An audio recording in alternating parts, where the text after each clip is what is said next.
आइए सुनते हैं भगवान की कहानी, महावीर भगवान की कहानी। बहुत पुरानी बात है। कुंदलपुर नाम का एक गांव हुआ करता था।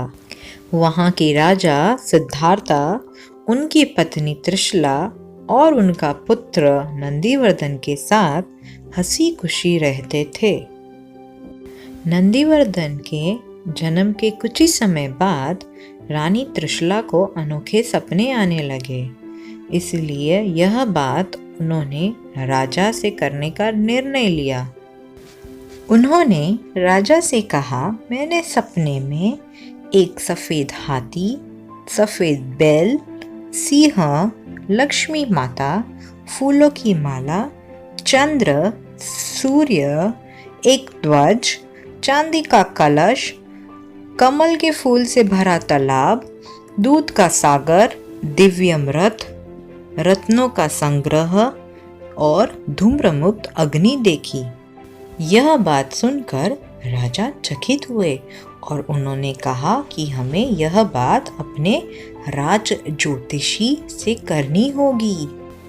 अगले ही दिन राज ज्योतिषी उनको मिलने आए और उन्होंने कहा, महाराज, इन सपनों का अर्थ है कि रानी त्रिशला बहुत ही जल्दी एक महान बालक को जन्म देने वाली है और यह बालक पूरे विश्व का कल्याण करेगा। राजा और रानी ने उनसे विनती की कि उन्हें उन सपनों का अर्थ समझाए। ज्योतिषी ने उनसे कहा, सफेद हाथी यह दर्शाता है कि आपका पुत्र समस्त मानव जाति की कष्ट और लालच जैसी बुरी बातों से रक्षा करेगा। सफेद बैल यह दर्शाता है कि आपका पुत्र एक महान गुरु बनेगा। सिंह यह दर्शाता है कि आपका पुत्र बलवान और प्रभावशाली होगा। लक्ष्मी माता यह दर्शाती है कि आपका पुत्र धनवान और सफल होगा। फूलों की माला यह दर्शाती है कि फूलों की सुगंध की तरह आपके पुत्र की शिक्षा चारों ओर फैलेगी। चांद यह दर्शाता है कि आपका पुत्र प्रकृति के अनुसार स्वस्थ होगा। सूरज यह दर्शाता है कि आपका पुत्र लोगों को अपने आंतरिक दानव को नाश करने में सहायता करेगा। ध्वज यह दर्शाता है कि आपका पुत्र प्रभावशाली मार्गदर्शक होगा। चांदी का कलश यह दर्शाता है कि आपके पुत्र का हृदय पवित्र होगा। कमल से भरा तालाब यह दर्शाता है कि आपका पुत्र जन्म और मृत्यु के घटना चक्र में फंसे लोगों को मुक्त करेगा। दूध का सागर यह दर्शाता है कि आपका पुत्र विश्व को मुक्ति का मार्ग दिखलाएगा। दिव्य रथ यह दर्शाता है कि स्वयं ईश्वर भी आपके बेटे द्वारा दिए प्रचार का आदर करेंगे। रत्नों का संग्रह यह दर्शाता है कि आपका पुत्र असीम बुद्धिमानी होगा, यानी कि कभी न खत्म होने वाली बुद्धिमत्ता। धूम्र मुक्त अग्नि यह दर्शाती है कि आपके पुत्र की बुद्धिमत्ता लोगों की मदद करेगी। राज ज्योतिषी की भविष्यवाणी सुनकर राजा और रानी अत्यंत आनंदित हुए। कुछ दिनों बाद रानी त्रिशला गर्भवती हुई। नगर की सीमा के बाहर एक ब्राह्मण जोड़ा रहता था और ब्राह्मण की पत्नी भी गर्भवती थी और भगवान महावीर ब्राह्मण स्त्री की कोख से जन्म लेने वाले थे। लेकिन यह बात इंद्रदेव को मंजूर नहीं थी। उन्होंने सोचा कि आखिरी तीर्थंकर को क्षत्रिय कुंड में ही जन्म लेना होगा।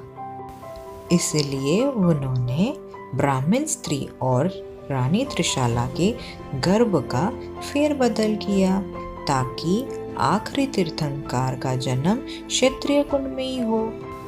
9 महीने और 14 दिन बाद चैत्र महीने में रानी त्रिशला ने एक सुंदर बालक को जन्म दिया।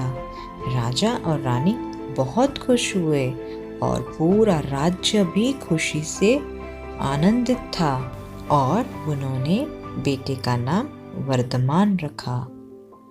समय बीतता गया और अब वर्धमान एक आदर्श और प्रशंसनीय राजकुमार था। राजा और रानी ने सोचा कि अब वर्धमान को शिक्षा ग्रहण करने के लिए गुरुकुल जाना चाहिए। वर्धमान एक असाधारण विद्यार्थी था। समय बीतता गया और वर्धमान अब होशियार, बहादुर और उत्तम राजकुमार बन गया था। एक दिन वर्धमान अपने मित्रों के साथ खेल रहा था और सारे मित्र उसकी प्रशंसा करते थे कि तुम बहुत बहादुर हो। लेकिन यह बात से एक लड़का बहुत क्रोधित हुआ। उसे लगता था कि वही सबसे बलवान और होशियार है।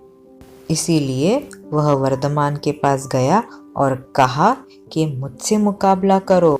और फिर वह वर्धमान को अपने कंधे पर लाद कर दौड़ने लगा। वर्धमान ने उसे रुकने की विनती की, पर वह न रुका और दौड़ता रहा।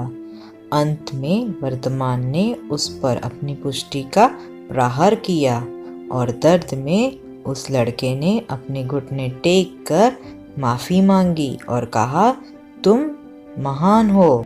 और अब सारे मित्र चिल्लाने लगे कि तुम शूरवीर नहीं, महावीर हो। और उस दिन बाद सभी राजकुमार को महावीर कहने लगे।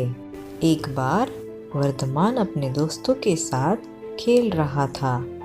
तभी अचानक सभी लोग यहाँ वहाँ भागने लगे और जब देखा तो पता चला कि एक क्रोधित बड़ा हाथी आ रहा है और वो सभी को नुकसान पहुंचा रहा है। सभी दोस्त बहुत डरे हुए थे, बट वर्धमान न डर के हाथी के पास गया और उसकी सूंड पे हाथ घुमाते हुए कहा, शांत रहो। तभी हाथी अपने घुटनों पर जाकर महावीर से वादा किया कि वह आज के बाद किसी को नुकसान नहीं पहुंचाएगा और सभी गांव के लोग महावीर की जय हो कहने लगे। एक दिन महावीर ने सोचा कि उन्हें दीक्षा लेनी है और साधु संत के राह पे जाना है। इसीलिए उन्होंने अपने माता पिता से आज्ञा लेने का निर्णय किया। लेकिन जब उन्होंने अपने माता पिता को पूछा तो उन्होंने मना कर दिया। यह बात सुनकर महावीर की माता बहुत उदास हुई। माता को उदास देखकर महावीर ने निर्णय लिया कि जब तक माता पिता जीवित है वह उन्हें छोड़कर नहीं जाएगा। जैसे जैसे दिन बीतते गए वर्धमान और भी बलवान, बहादुर और होशियार राजकुमार बना। पूरा गांव उनकी सोच धारा से प्रभावित था और बहुत खुश था। अब उनके माता पिता की मृत्यु के बाद उन्होंने अपने बड़े भाई नंदीवर्धन से साधु बनने की आज्ञा ली और उन्होंने कहा कि मैं यहाँ से दूर जाकर मानव जाति के लिए कुछ करना चाहता हूँ। उनका दुख दर्द दूर करने का कोई मार्ग खोजना चाहता हूँ। नंदीवर्धन ने कहा, अभी हमने अपने माता पिता खोए हैं और मैं तुम्हें भी नहीं खोना चाहता। लेकिन कुछ समय बाद नंदीवर्धन ने उन्हें तपस्वी बनने की अनुमति दे दी और फिर महावीर ने अपना सारा धन गरीबों में बांट दिया और फिर पालकी में अपनी यात्रा शुरू की। कई लोग अपने राजकुमार के साथ चले। उन्होंने अपने कपड़े, गहने और बाल निकालकर अपने भाई नंदीवर्धन को दिए और फिर अशोक पेड़ के नीचे उन्होंने दीक्षा ली और वे तपस्वी बन गए। उन्होंने अपना सब कुछ त्याग कर 5 वचन लिए। भगवान महावीर के 5 वचन अहिंसा, सत्य, अपरिग्रह, अस्तेह ब्रह्मचार्य। इस तरह राजकुमार महावीर भक्ति के राह पर चल पड़े। अगर आपको यह वीडियो पसंद आया तो प्लीज़ इसे शेयर कीजिए।